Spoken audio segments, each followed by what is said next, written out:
What is going on, everyone? Welcome to another video from Featured Tech. In this video, I'm going to be talking about 3 things you should know before buying the LG AeroTower Purifying Fan. Now, before we get deep into the video, make sure to subscribe for more awesome videos like this. Let's get into it. The first thing I'm going to start with is how heavy the fan is. This fan weighs almost 28 pounds, specifically 27.6 pounds. So it is a heavy fan. It's not a light one, and it's a pain to move around from one room to another.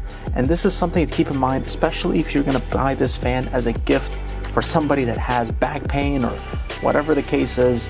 I definitely don't recommend this fan because it is going to be a burden to move around. Next, let's talk about the filter.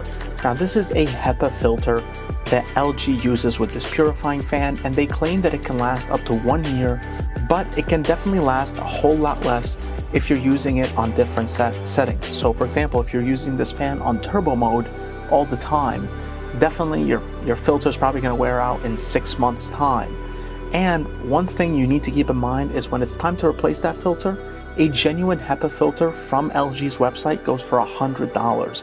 So it's definitely not cheap, especially when you consider that the Dyson 2-in-1 HEPA filter, the Combi 360 filter, goes for $80. The third thing I want to mention is when this fan was unveiled at CES 2022 event, LG mentioned that the purifying fan is also going to feature a heating mode. And unfortunately, this was not the reality for US customers. So, of course, when you look at the description before buying this fan in the United States, there's no advertising at all that it has a heating mode. And that's because the US versions of this fan do not have a heating mode.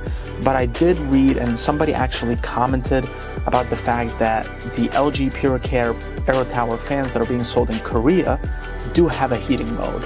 So it's definitely something to keep in mind. The fan was supposed to have a heating mode, technically, when it was unveiled at the CES event, but the way things turned out and the way things came out, it does not have the heating mode, unfortunately, and it was something I was looking forward to as well. So these were some of the things I wanted to mention for anybody out there considering buying this fan. And if you did enjoy the video, make sure to like and subscribe, and if you have any comments or questions, leave them down below. Hope you have a great day. Take care.